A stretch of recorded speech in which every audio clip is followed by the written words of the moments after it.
Welcome. We're so happy to be here with you this afternoon. I'm Leslie Grahn. I'm the Coordinator of World Languages in Howard County, Maryland, which is between Baltimore and Washington, D.C. And I'm Debbie Espitia.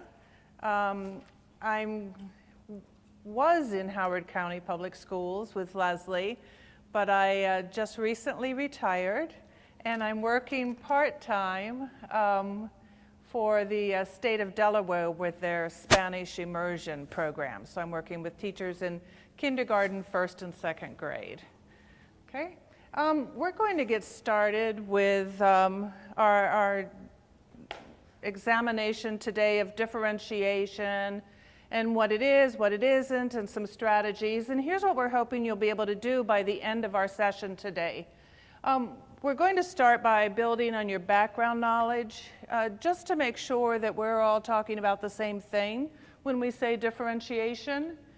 You'll get to participate in strategies that lend themselves toward differentiation, and then you'll also have the opportunity to adapt those strategies to your specific needs, okay? So, all of the resources that we're sharing today, some of them are on the STARTALK website, and others are on this wiki space, Dare to Differentiate, that Leslie has created. It's very, very, very extensive. And we'll talk a little bit more about it towards the end of the presentation. We're just going to kind of hit the tip of the iceberg with differentiation, and this goes into much more depth, so you can go there and continue your study. Okay, so we're going to start out with an activator activity. We need to warn you that when Debbie and I do sessions and workshops, you don't get to sit and just listen. You're going to be actively involved, and we work really hard to embed strategies into every session that we do. So some of the things we'll have you do today, we want you to think about how you might adapt them for your teaching. So everybody needs a star from the center of the table.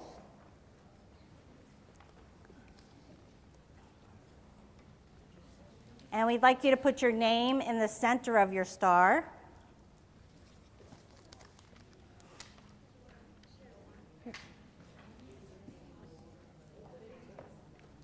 And then we'd like you to write one thing on each of the points of the star. So at the top, something that you're interested in. So what is one of your interests? The next point is about your favorite place to vacation. The next one is a talent you might have, and a lot of times we encourage people to tell about a talent you have that maybe nobody knows about. Your schooling, so where you went to school or what degrees you hold, things like that. And then an adjective that describes you. So you're just putting 5 little pieces of information about yourself on the star. So we're going to have you do that quickly.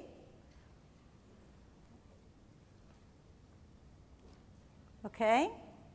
So we're going to do an activity that's actually a Kagan cooperative learning strategy called Inside-Outside Circles. And because of the way this room is set up, there's an adapted version you can do of it, which is parallel lines. So what I want everybody to do is get up, and you're going to form 2 lines, one line across here facing the stage, and another line facing across from someone else. So come on up here, and it should be half on one side, half on the other.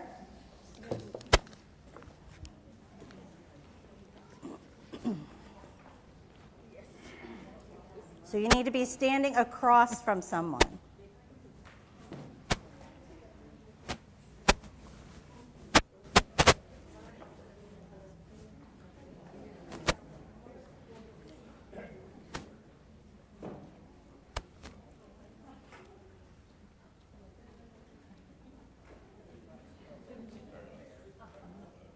Everyone needs a partner across from them.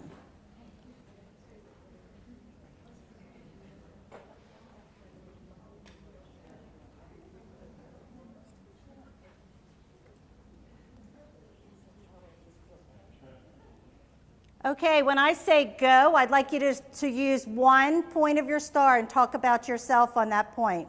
Ready? Go. You can be a 3.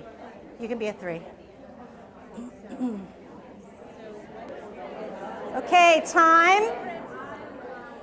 Time. And don't tell my school system, but I used to do this by standing on a chair above the kids because they can't see you otherwise, which is not very safe. Okay. If your back is to me, please raise your hand. Please step one person to the left, and I'd like the last person down there to come down towards me. Everybody whose hand's in the air, step one person to your left. Left is that way. Move down one person. Clever. The last person on that row should come around here. Keep moving down. So Okay, when I say go, share one more point of your star. Go. You were supposed to go to the all day, but you're okay. You're okay. We made it work. I don't think the person moved down from the other side.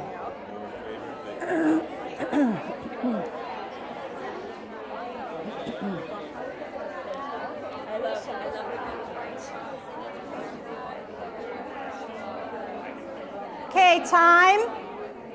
Time. People with your back to me, step one more person to the left, please. One more person to the left. One more, just one more. This will be the last one. Move down. The person on the end should come down. Good. When I say go, do your third point. Go. Okay, time. Time. Please thank your partner and go ahead back to your seats. Thank you.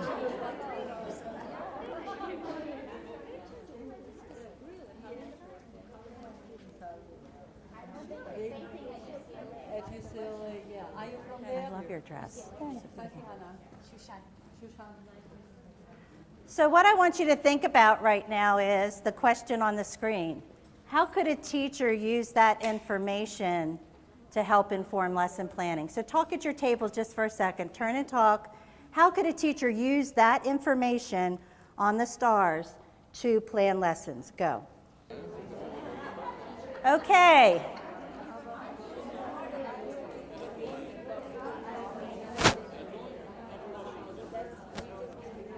So we do that activity as an opener. Would be good.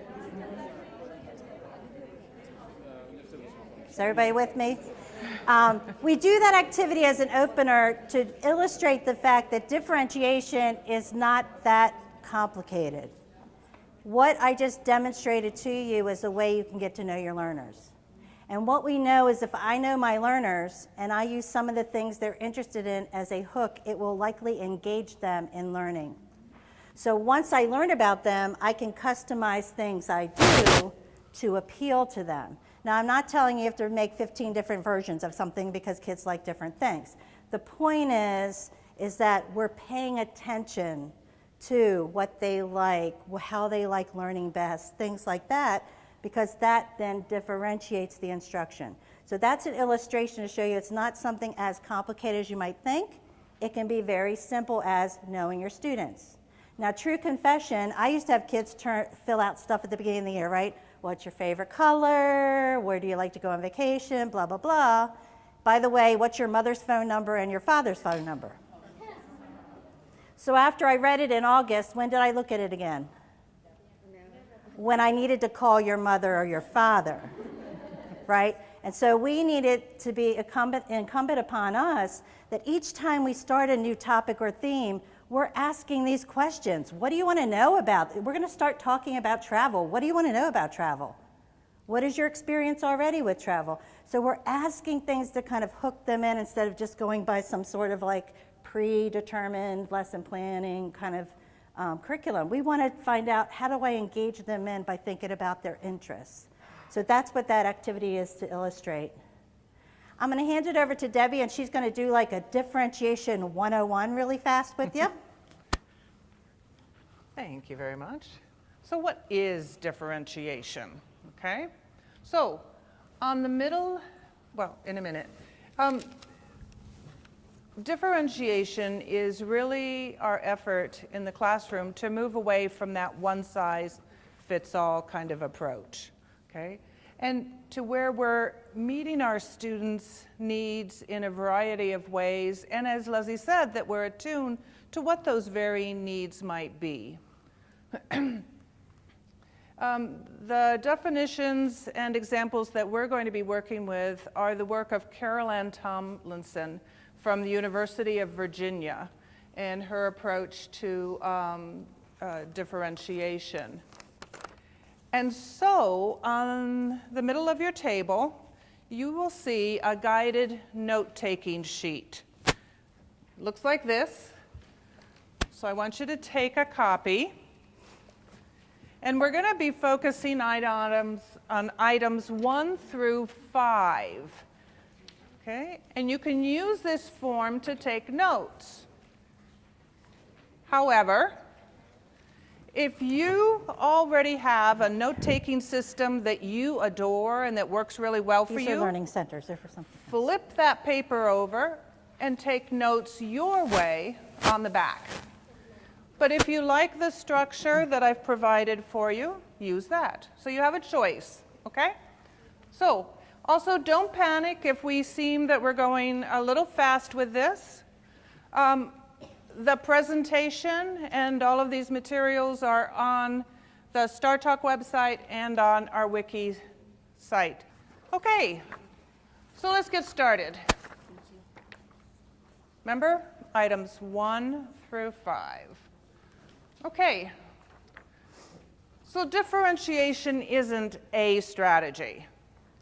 It's a way of thinking about what you as the teacher does as you teach. This is Tomlinson's definition, and I love the very first piece of that. Differentiation is a teacher's response. So we know our learners' needs, and we choose a way to respond to those in terms of a variety of things that we can differentiate. And we'll look at those a little bit closer. Things like content and process and product. We respond to their needs through items like respectful tasks, continuous assessment, flexible grouping, and we differentiate that content, process, and product based on student interests. Think about the STAR, or their learner profile. So how do they learn best? And their readiness levels. No? So think in our world, think about proficiency levels, and are they novice low, novice high, intermediate low? What's their readiness for certain skills and content? Okay? So that teacher's response. So in a differentiated classroom, the teacher plans and carries out varied approaches in response to student differences. Take a look at that statement and what words pop out at you. Turn to your elbow partner, so someone you're sitting next to, and share. What words pop out at you?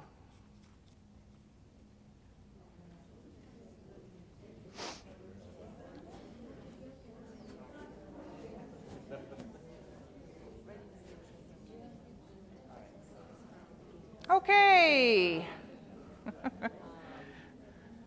So let me hear a word. What popped out at you?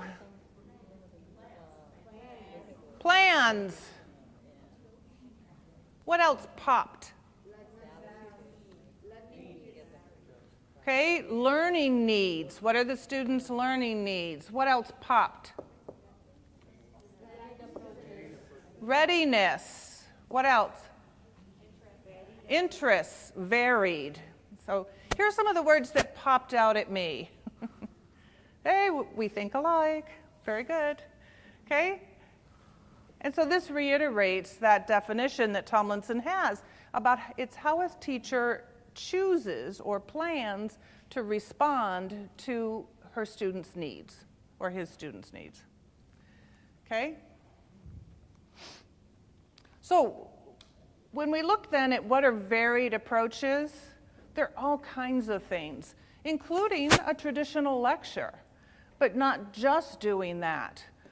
So within a classroom, I can have students work in small groups, I can have them work in pairs, I can have them manipulate things and do some hands-on activities, I can have them read quietly and highlight key words, I can have them watch something, I can have them listen to something, I can have them talk to each other. I mean, there's just so many different ways that we can have our students interact with the content in order to learn it and to process the skills that we're having them learn through our programs.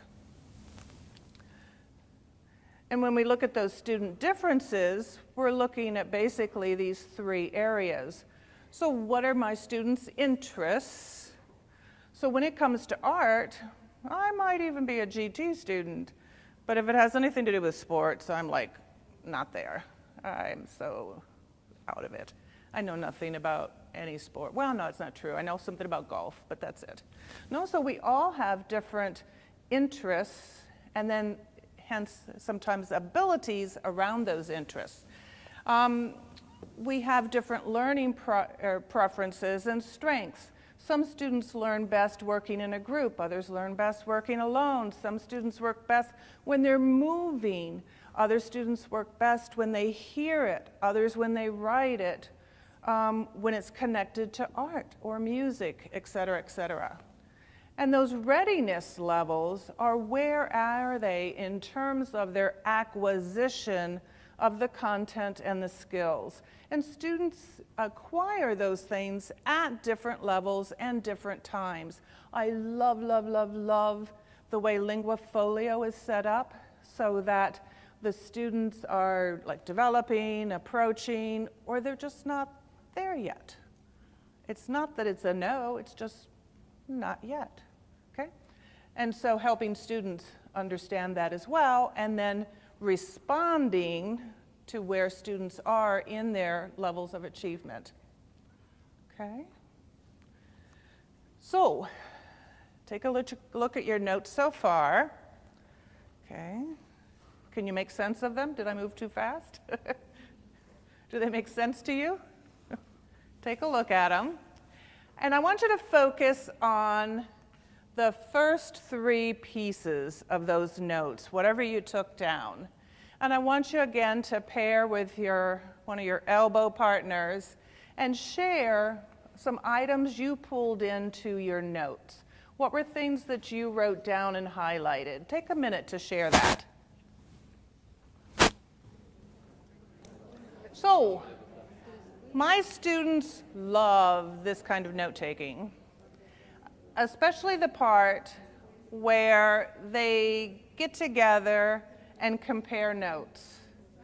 Because too often, don't some of them sit there and they're kind of eyeballing anyway to see what their neighbor wrote, okay, as opposed to really listening and trying to do that themselves. So if they know that you're going to give them the chance to share anyway, and I worked most recently with 7th and 8th graders, teaching them Spanish 1 over those 2 years. Because they knew that they were going to have the chance to compare notes in a minute, they really paid attention to try and figure out what it was, because I do a lot of discovery type method where I give examples and then they have to figure out what the rule is on something or what we're talking about or what they were doing. So they know that when they have that chance to pair up, they want to have something to contribute. So I found that I had almost no students who were waiting because they figured, well, I don't have to take notes because John will do it, I'll just copy his. No, that never came into their minds. They all wanted to have something to share. So it's kind of a neat way to legally cheat on your note-taking. Okay, so let's go on, because as some of you saw, we haven't really talked about numbers 4 and 5 yet, although we've hinted at them. Okay, so what do I differentiate? Well, Carol Ann Tomlinson tells us about 3 things: content, process, and product. We've added also the learning environment and assessment. Even though you could say that that was part process and product, we still brought it out as a separate component. So let's take a look. Again, very quickly, don't panic. You'll be able to catch these when you look at the PowerPoint on your own. So when you think about content and think about different things you might differentiate, do these things pop into your head? Okay? So I can differentiate the actual curriculum that my students or groups of my students are getting. I can differentiate that initial presentation because other parts of my presentation of the curriculum then become process. I can differentiate the pacing, how quickly or slowly we go through that curriculum or that program, and also the kinds of materials and resources that I share with my students. Okay?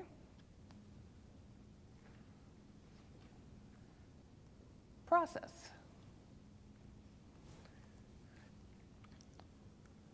We can look at grouping strategies. We can differentiate the complexity of certain processes. We can give students choice. You know, I gave you all a choice with your note-taking. You can use my scaffolded guided notes, or you could do your own thing because you have a way that you really like to take notes that works best for you. And I love the student created, where students come up with their own process for doing things. Because a lot of our students, especially if you're teaching some of the older students, they've been at school a long time.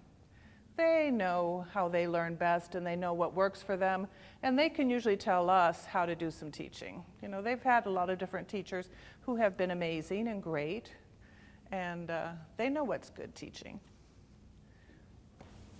So the next one then is product.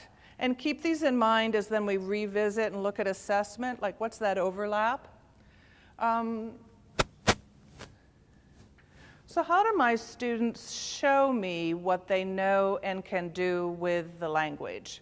So either through the different modes of communication, right? Responding to something interpretive, something they've listened to, viewed, or read. Through interpersonal skills, either writing or talking back and forth with other people, or through the presentational modes, both in speaking and writing. Again, through the materials they use to show what they know and can do. So what kinds of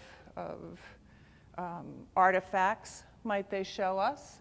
And then what format might some of those products be in? So the students have a choice of doing, I'm having students working on a project where students are going to talk about the ecological house. And so they can either draw a floor plan with illustrations that highlight all the energy saving pieces, or they can build a little diorama where they do the little mock-up, the maqueta, the little mock-up of the house, and show those things. No? Both of those are valid, they're different formats, but the end is they're still going to talk about what are the elements that will make this house ecological and save energy.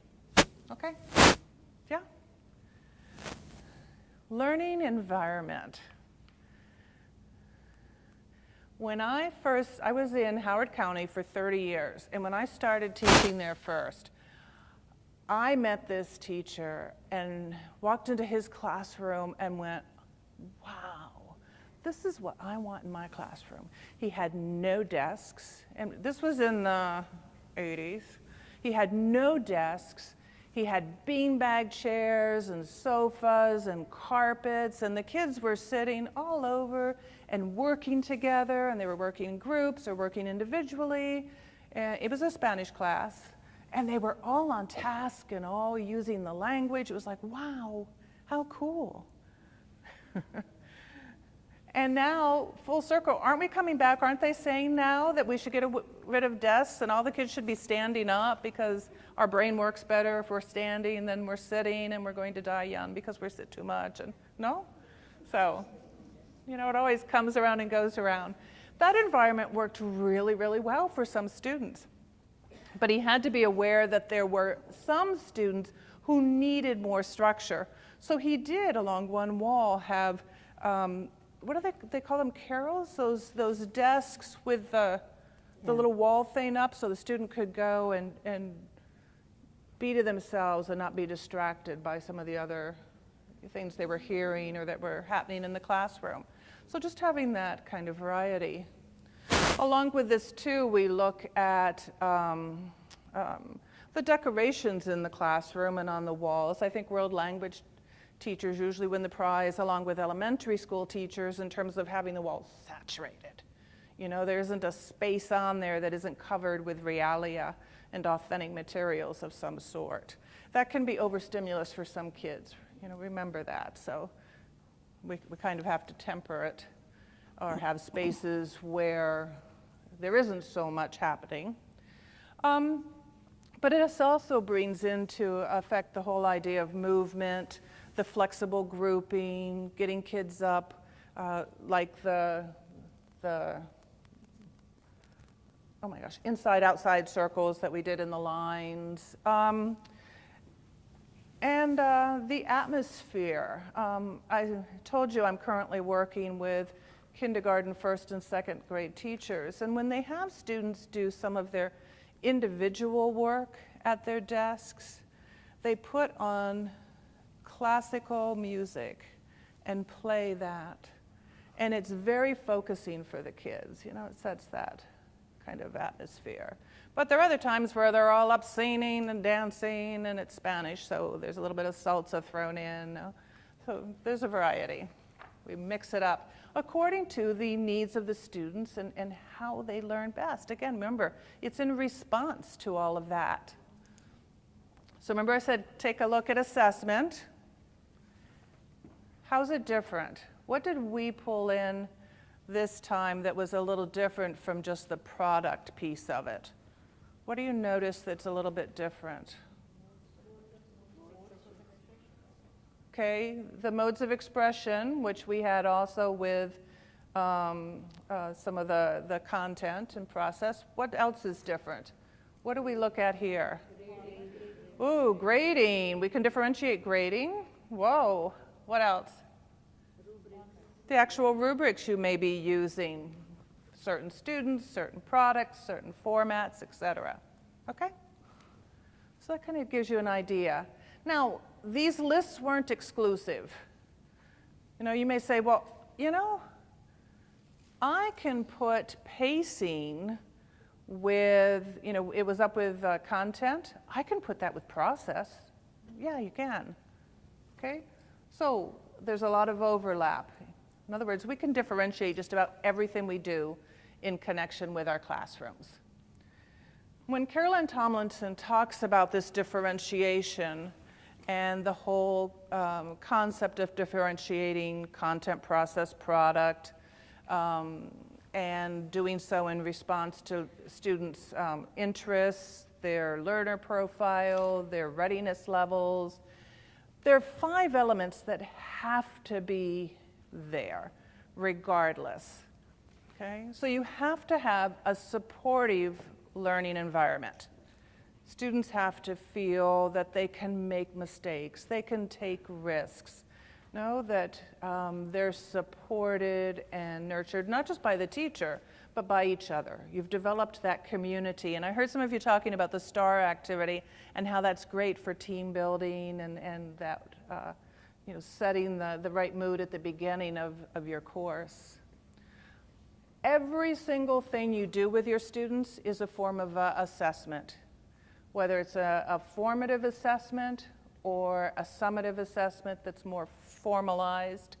But we're constantly assessing our students and then using that information to make changes to what we do in response to where they're at that moment.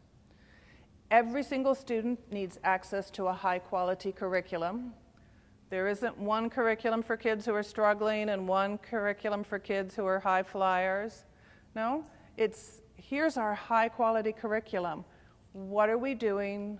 How do we need to differentiate to help everyone reach that curriculum? Our tasks have to be respectful, and I always have to share this story.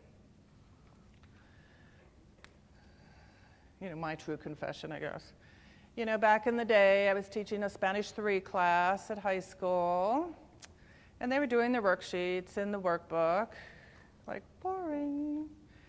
And I had one of my students, and they were nice and quiet, right? One of my students gets up, he walks over to the window. I actually had windows, which they have since boarded up in that classroom. But anyway, there was a window. He opens the window, he sticks his head out and screams, and then closes the window and comes back and sits at his desk and looks at me. And I'm like, oh gosh, maybe these aren't very respectful tasks that I'm giving my students. Maybe I need to shake things up.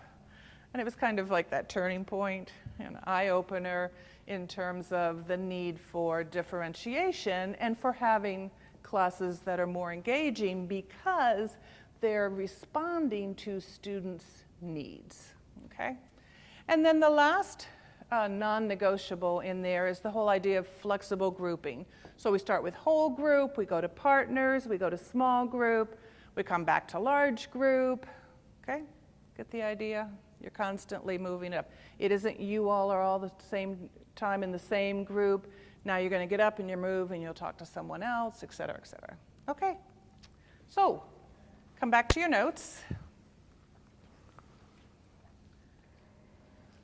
I want you to think, but this time I want you to look at that last item on the note-taking sheet in terms of your definition of differentiation. And I don't want you to have to write paragraphs and complete sentences and perfect grammar. Jot down key words. What key words would be in your definition? So just take a minute to jot those down. Maybe jot down 3 or 4. What are some key words that you know would be in your definition? Go. So before we move to the next activity, I just want to make some personal comments about these non-negotiables. When we talk about supportive learning environment in the realm of world languages, we're talking about the target language classroom. And in order for that environment to be supportive, there have to be supports and scaffolds in that room for those children, or they will not try. And so are we using word walls? Are we having kids have expression lists that they can refer to when they're trying to express themselves? How am I supporting especially the reluctant learners in my target language classroom, or otherwise I may end up defaulting to English because I have the pushback.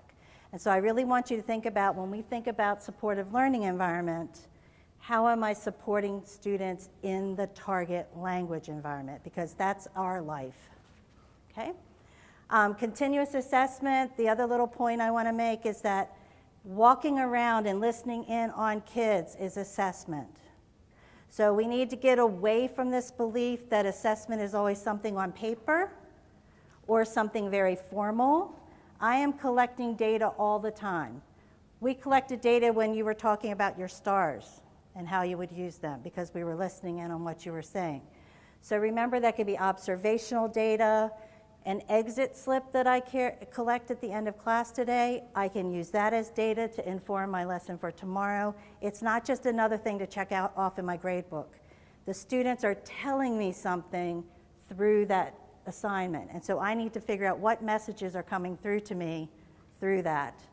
Am I taking that stack and then separating them into piles of kids who definitely have it, kind of have it, so don't have it? And then am I making choices tomorrow about the groupings I'm going to do because of that?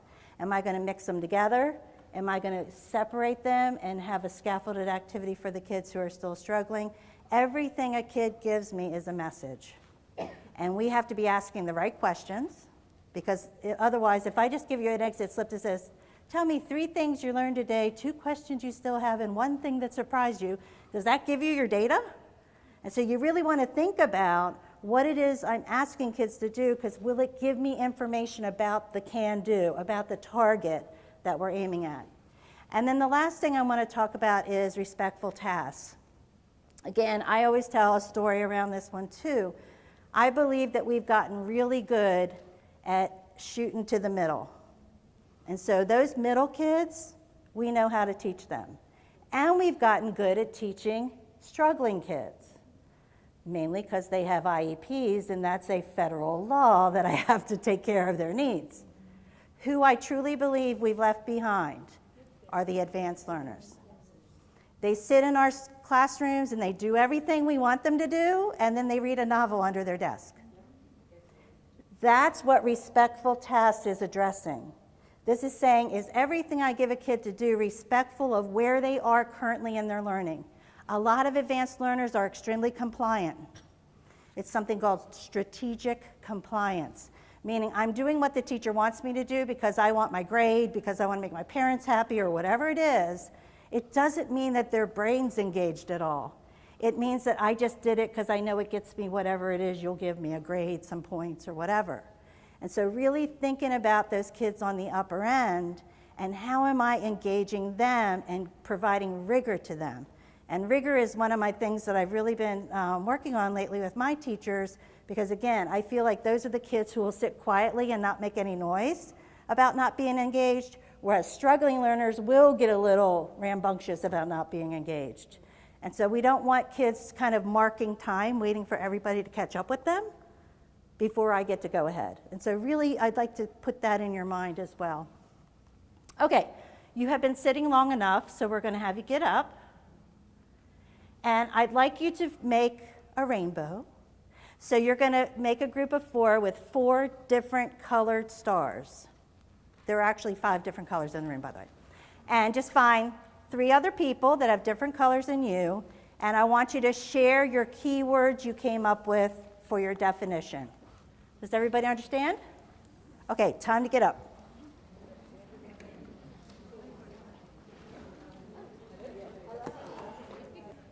So with the time that we have, we really want to now shift and look at some of the kinds of tasks that you might use with your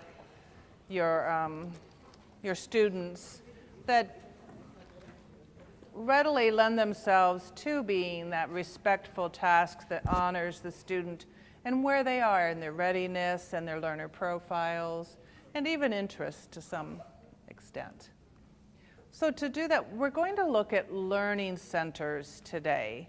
No matter if you're elementary, middle, high, university, these are extremely powerful strategies that you can use and incorporate that really lend themselves to offering that variety of approach that you need in order to meet the diverse needs of your students. So when you set your centers up, they can be structured around students' interests, a variety of different skills. So there might be some reading, listening, speaking, writing, interpersonal speaking, etc. They can provide extended study of a particular item, or even review and reinforcement of items that are already in your curriculum. It's not just for enrichment or in-depth learning. How many of you are at the elementary level, that you have a program that's working with elementary students? Oh, good. Okay, good.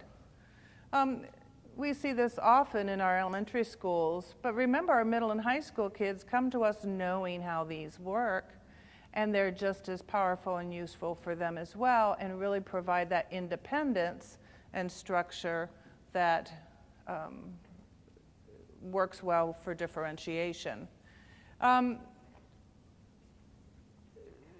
Along with those ideas, we can set our centers up by the modes of communication, by learner profiles, by proficiency levels.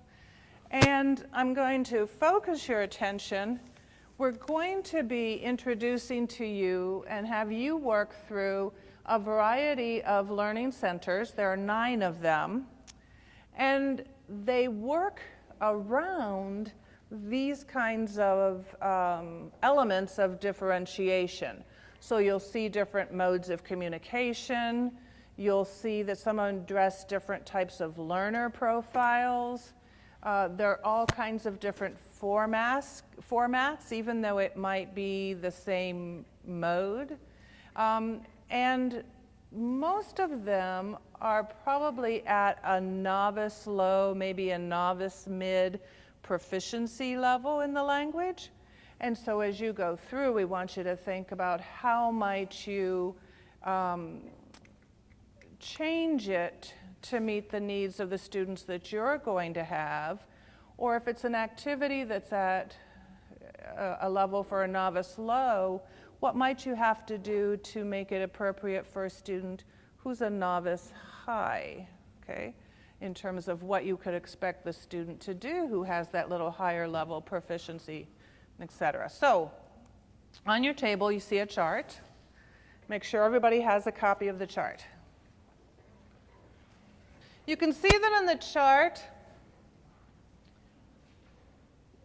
we have the 9 centers, and I'll walk around and just briefly explain each of them, even though there are directions and instructions, and I think when you get there and see them, they're kind of intuitive, but I'll walk through anyway very quickly. We're going to ask you to look, as you look at a particular center, you don't have to actually do the entire activity. You might do it in a very abbreviated way just so you understand how it works, okay? And then mark on your paper, on your chart, which of the 3 modes is it addressing? Is it an interpretive task? Is it asking kids to read or listen or view something? Is it an interpersonal? Are kids going to be talking to each other or writing to each other? Or is it presentational? Okay, is it just one-way conversation or presentational writing task? And then, what kind of learner would this center appeal to? Is it kinesthetic? Is it musical? Is it intrapersonal, where students are working for themselves individually? Is it a group thing? Is it a game format? Does it ask kids to use that logical mathematical where they have to sequence or figure out a puzzle? Is it verbal? Is it asking them to speak or to write or to do something in writing or with verbal creativity, like create a poem or a rap or something? So what kind of learner would it appeal to? And then how would you, and constantly be thinking, like, so how would I adapt this to the students who are going to be in my program this summer? You know, so we're doing a program, the majority of our kids we're anticipating will be novice low to novice mid, or we have a 2nd or 3rd year class, and heritage speakers, and kids are coming in at intermediate low. So how could I do this same kind of activity but ratchet it up? So, for example, we did the STARTALK at the beginning. Isn't that funny? STARTALK, get it? You had your stars and you talked to each other. Okay? And so, where do you think that would fall? What communicative mode was that? Interpersonal. I thought so too. You had interviews with each other. And what kind of learner do you think that would appeal to?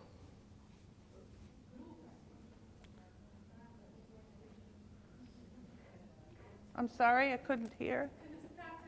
Kinesthetic, because they got to get up and talk. What else? Auditory. You know, they're good at listening without seeing the written word. No? Very good. What else? Okay? Exactly. Students who are verbal, interpersonal, they like communicating with each other. Kinesthetic. Yeah, any questions about what you're going to do when you come to the centers? Can I just make a couple Yes. comments? So I just want to make a couple comments because I was standing with a group over here, and this session is not about lesson planning, but I do want to talk about the fact that, and I like what Laura brought up, that you have to know what your target is, right? So these activities are things you're choosing to do based on what the end goal is. So how do I prepare you to do that final performance task or whatever that assessment is? And so it's not just randomly choosing activities because they're different types of things, but instead things that support the student along the continuum to reach the target. And I think that's really important to say out loud. The second thing we tell our teachers about centers, because we've had some secondary people who are a little less open to looking at things like this, should I say? And basically, if you look at these are probably whole class activities that you would have done with the kids anyway.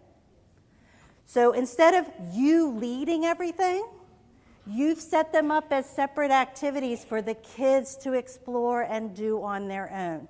So if you think about the release model, when I introduce something and I do everything, and then we do it together in guided, these are independent type activities. So this is the student going, hey, I think I can do this on my own. I think I've mastered this content or whatever. The next thing I want to bring up is I've watched advanced placement teachers do this. So yes, the ones we brought today are aimed more at kind of lower grades, but I've watched an advanced placement teacher do these centers on the theme of love. And there's poetry and songs and all kinds of really cool, much more challenging, much higher proficiency target.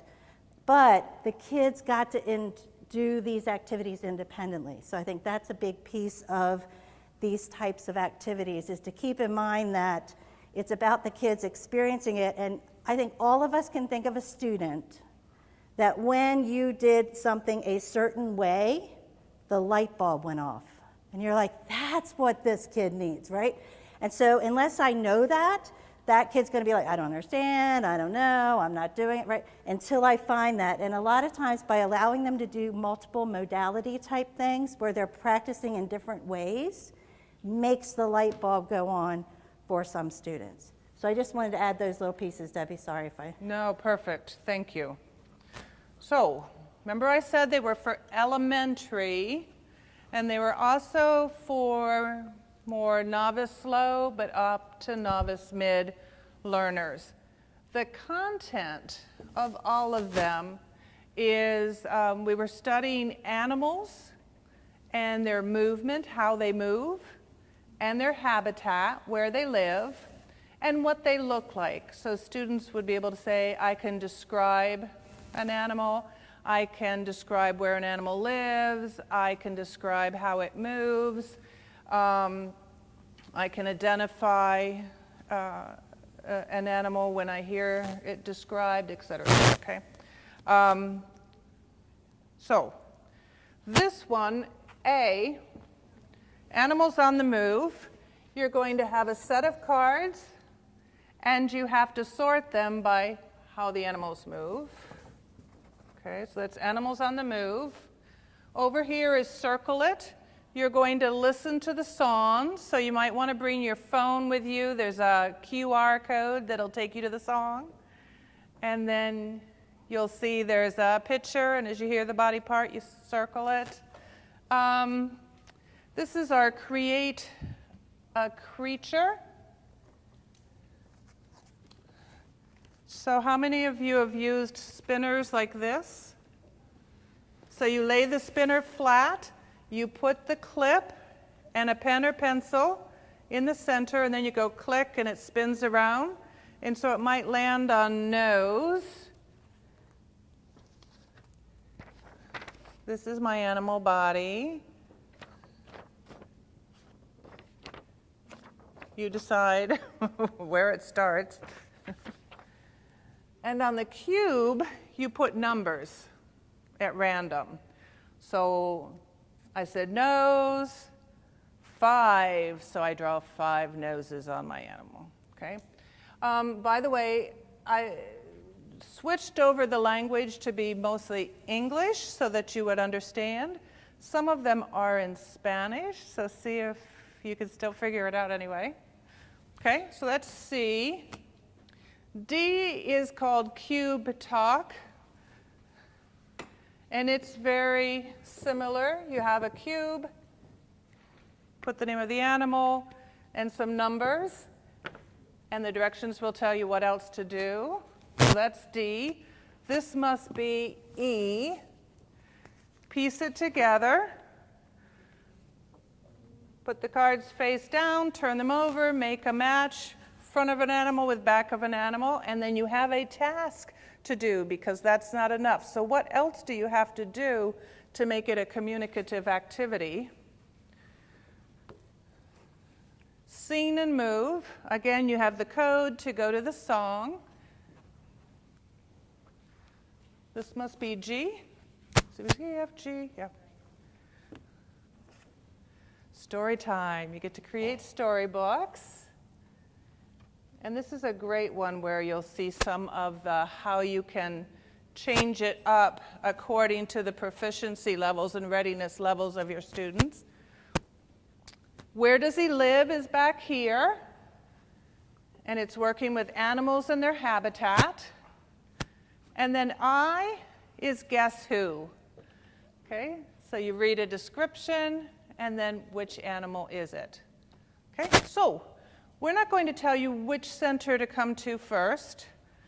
We're only going to give you about maybe 10 minutes? Okay, 10 minutes. So come, check it out, make your notes, how might you adapt it, and then go to another one. If this table's full, go to another one then. Okay? Ready? 10 minutes. And Come you explore. don't have to move as a group. You can move at your No. own pace. This is individual or team. If you... Okay, we're down to like 15 minutes, and I have one more topic I wanted to talk about with you.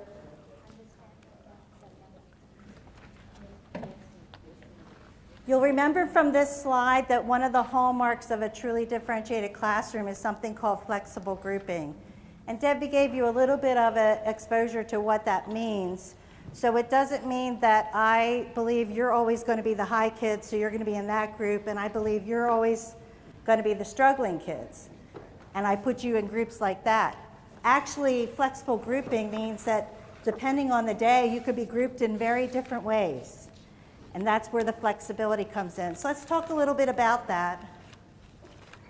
Groupings in your class can be teacher assigned. So that's like we talked about the exit ticket where you decided that these kids need more work. So that group may be with you as the teacher during that grouping time. Or you may decide to mix them together by readiness level, so putting some advanced learners, some mid learners, and some low learners together in a group to help each other. Students might choose their own groups. One of the tricks I tell my new teachers is when you let students choose their own partner, first of all, explain the activity first, because if you tell them before you give the directions, you're going to be able to choose a partner. They don't hear anything you say next. They're looking at each other going, right? So I learned that really quick. Don't tell them. Tell them the activity first, and then tell them you can choose a partner. And my rule is, in 30 seconds, you need to be sitting down beside that person, or I will pick for you. Because otherwise, they can mill around forever trying to figure out who their partner is. Or it can be totally random. You had a random group today by your star. That was completely random. What Tomlinson says about flexible grouping is think of it as auditioning kids in all different settings. So you're trying them out with people they want to work with, random groups, groups you've assigned, groups you've mixed together. And so you're trying them out in all these different contexts so that they can see which type of context helps them learn the best. You can vary groups by size and composition. You can do whole, individual, pair, or small group. You can do it by interest, learner profile, or readiness. An example is 4 corners. Do you like basketball, football, baseball, or tennis best? They group themselves that way and then have a conversation about sports. The idea is that you put kids all together who like similar things. And then they can be random, student choice, or teacher directed. I'd like you to turn to a partner real fast and talk about one quick way you pair kids up in your classroom. What's a fast way you pair kids up? Ready? Go. Okay. Time. What I just had you do is the fastest way to pair with somebody. We just call it turn and talk. Whoever is closest to you, whether they're their elbow partner, your knee partner, whoever they are, turn, talk, turn back. That can be 30 seconds. They didn't get out of their seats, but everybody spoke out loud at once. And so again, there can be some very fast ways to do this without taking up a lot of class time. Some of the ways you can randomly group kids are through grouping cards. I have an example of a set of cards up there that, you see how there's all kinds of different icons and there's a color and a number and a letter. And what's cool about sets of cards like that, and I have some examples with me, is that the kids don't know which one you're going to call out today. So they don't know if it's going to be the color, the shape, the letter, and so that way you could use these cards over and over again, and the kids don't know what the groupings are today. These are on the wiki page, on the flexible grouping page if you're interested. Many of my teachers use popsicle sticks, so they write kids' names on the sticks, and then they'll group them by saying, okay, these two go together, these two go together, completely random.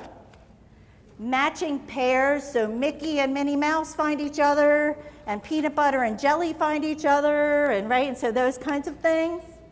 A folded line where you have kids line up in a line based on their day of the month of their birthday, and then you fold the line.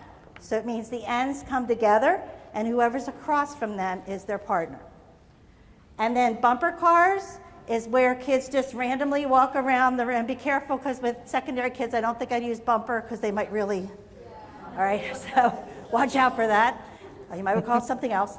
And they walk around, and when the music stops, whoever they're standing in front of is their partner.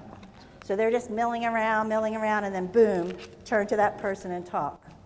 I also have up there some grouping sticks that are really cool. My elementary teachers in particular love these. And they're pencils that have colors, shapes, and numbers on them. And so again, you can sort kids based on different kinds of grouping through them.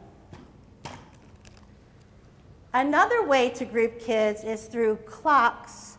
And you have an example of a simple one on your table right now. They're called clock buddies. The one I gave you now is very simple because it only has 4. Every student gets a friend in the class who's their 12 o'clock, 3 o'clock, 6 o'clock, and 9 o'clock partner. That's determined at the beginning of the year. If you want to use a full clock, they can have a 1 o'clock, 2 o'clock, 3 o'clock, 4 o'clock. And then you have them keep that in their notebook. And today, you just randomly say, for today's activity, you're working with your 4 o'clock appointment. Find your 4 o'clock appointment, do the activity. And so it's something where you already have them predetermined who their groups are. I've seen people do some really cool stuff with this. I've seen people do South America partners. So you're my Chile partner, you're my Ecuador partner, you're my Argentina partner. I've seen people do it with weather symbols. You're my sun partner, you're my cloud partner, whatever. I've seen people do it with compass directions. You're my north partner, my east partner, my south partner. And again, you can make it match the theme that you're working on. We're going to skip that.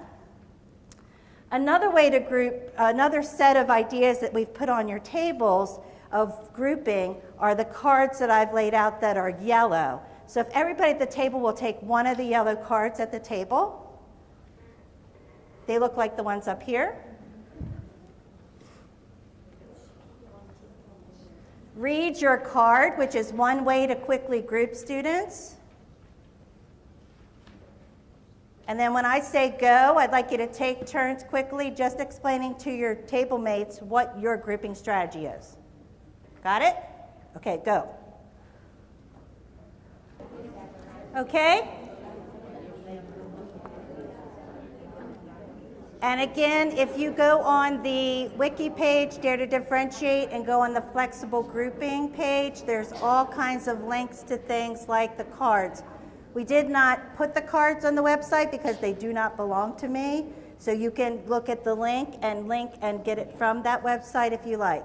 And so go on to the wiki page to the one called flexible grouping.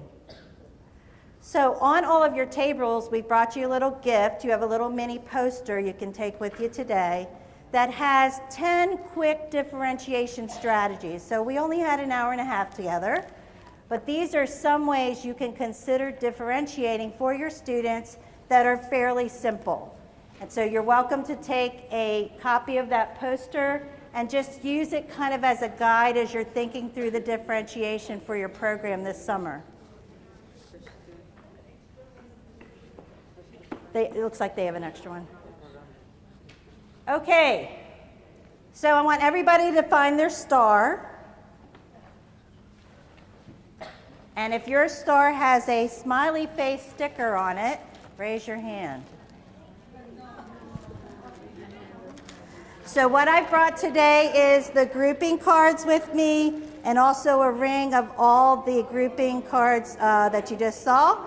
So at the end, if you'll bring me your star with the smiley face, you get to leave with a prize. Thank you for spending time with us today. Hope you have a good rest of the conference. Yeah, thank you.